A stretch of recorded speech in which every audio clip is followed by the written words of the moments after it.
আসসালামু আলাইকুম প্রিয় বন্ধুরা, আজকে আপনাদের সাথে একটা পরিবারকে পরিচয় করে দেব। আপনারা তো অনেক ভিডিও দেখেন, তো আজকের ভিডিওটা অন্যরকম। তো প্রথমে আমি যাদের কাছে আসছি তাদেরকে জিজ্ঞেস করব। আসসালামু আলাইকুম কাকা, ভালো আছেন? উনি আসলে কথা বলতে পারে না, উনি সমস্যা, তো উনার প্রতিনিধি আছে পাশে, উনাদেরকে আমি জিজ্ঞেস করব। কাকা ভালো আছেন? আলহামদুলিল্লাহ। আপনি ভালো আছেন? আলহামদুলিল্লাহ। আচ্ছা, এনার সমস্যাটা কি? তিনি বুবা মানুষ, হ্যাঁ, মেয়ে তার চারটে পাঁচটা পাঁচটা মেয়ে। হ্যাঁ, পাঁচটা মেয়ে, বিয়ে শাদি দিয়ে পারে না। আমরা গ্রাম অঞ্চল সব কিছু করে দিয়ে তার মেয়ের বিয়েটা সমস্যার সমাধান করে এনেছি। আপনাদের জন্য আবেদন, আপনারা থেকে যা করেন। দাদু, উনি যে বললো যে পাঁচটা মেয়ে, এটা কি আসলে সত্য ঘটনা? হ্যাঁ, আসলে সত্য। গরিব গরিব আছে না, কিচ্ছু নাই। গাইস, আপনারা শুনলেন যে মুরব্বীরা আছে, আসলে উনি অনেক গরিব লোক, অসহায় লোক, ওনার জমি জমা নাই। তো আমি সবার উদ্দেশ্যে একটা কথা বলবো, আপনারা তো অনেক জায়গায় অনেক টাকা পয়সা খরচ করেন, তাই না?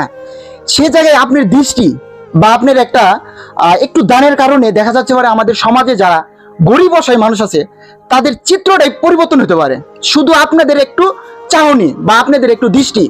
তো আমি সবার কাছে একটাই রিকোয়েস্ট করব, আপনারা যে প্রবাসী ভাইরা আছে, প্রবাসী ভাইদের কি বলবো, এরা একটা যোদ্ধা, এরা রেমিটেন্স যোদ্ধা, এরা দেশের জন্য কি না করতে পারে।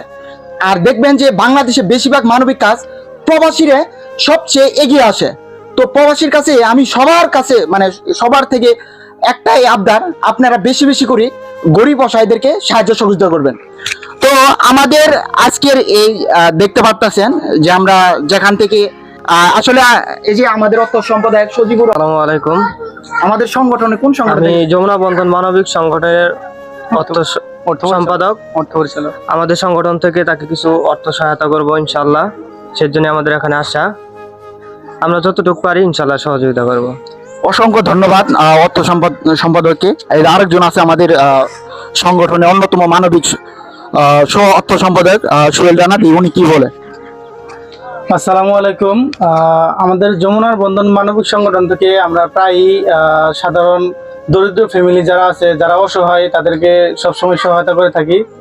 তো যখন শুনলাম যে আমাদের পাশের এলাকার একজন অনেক দরিদ্র ফ্যামিলি, ওনার 5টা কন্যা সন্তান, ওনার কোনো ছেলে নেই, উনি বুবা মানুষ, খুবই গরিব মানুষ।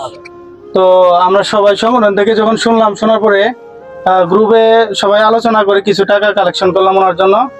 টাকাটা আমরা দিতে আসছি, ইনশাল্লাহ ওনাকে দিব, দেখি ইনশাল্লাহ দিয়ে দিব ওনাকে। যাই হোক, অনেক